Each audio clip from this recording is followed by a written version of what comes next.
Market நேற்று கிட்டத்தட்ட 1.9% drop ஆயிருக்கு.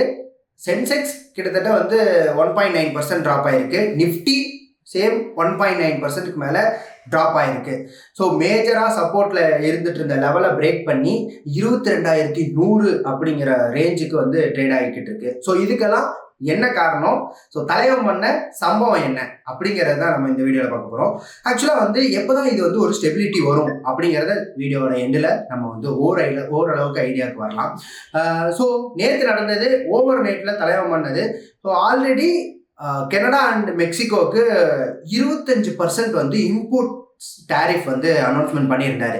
ஸோ அது வந்து எப்போ இருந்து இம்ப்ளிமெண்ட் ஆகும் அப்படின்னு கேட்டிங்கன்னா ஏப்ரல்ல இருந்து இம்ப்ளிமெண்ட் ஆகும் அப்படிங்கிறதையும் அனௌன்ஸ்மெண்ட் பண்ணியிருந்தாரு. பட் எனக்கு ஏப்ரல் வரைக்கும் வெயிட் பண்ண முடியாதுப்பா, நான் வந்து இப்போவே சேஞ்சஸ் பண்ணுறேன், எனக்கு இந்த மார்ச் 4ஆம் தேதியிலேருந்தே அதை இம்ப்ளிமெண்ட் பண்ணுறேன் அப்படிங்கிறத ஓவர் நைட்டில் ஒரு அனௌன்ஸ்மெண்ட்டை விட்டாரு. நம்ம மார்க்கெட்டு பலன்னு கீழே விழுக ஆரம்பிச்சிருச்சு. ஸோ இதெல்லாம் வந்து யூஸ்வல் தாங்க. ஸோ இது வந்து லைக் ட்ரேட் வார் அப்படின்னு கூட சொல்லலாம்.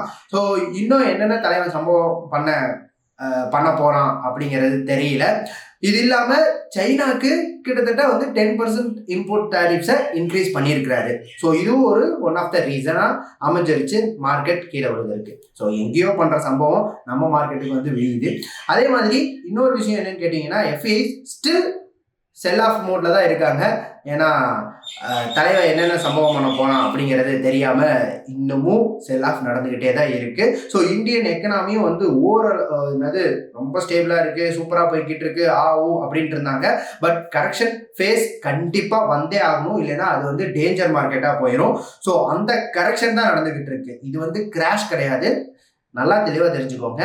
14.5% மேலே ட்ராப் தான் ஆயிருக்கே தவிர இது வந்து கிராஷ் ஆக கிடையாது. ஸோ கிராஷ் அப்படின்னா 40% மேலே கீழே விழுகணும். ஸோ அது வந்து லைக் கோவிட் டைமில் 40% கீழே விழுந்துச்சு ஃபார் எக்ஸாம்பிளுக்கு.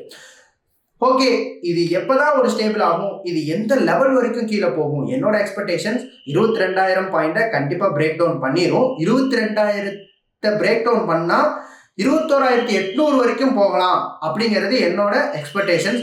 நீங்கள் என்ன எக்ஸ்பெக்ட் பண்ணுறீங்க? இன்னும் மார்க்கெட் எவ்வளோ டவுன் ஆகும், எங்கேருந்து ரெக்கவர் ஆகும் அப்படிங்கிறத கமெண்ட்டில் போடுங்க. ஸோ அது சூப்பராக இருந்துச்சுன்னா ஃபியூச்சரில் அந்த கமெண்ட்டை பின் பண்ணி நான் வந்து இன்னொரு வீடியோ போடுறேன். Okay, Tata, bye bye.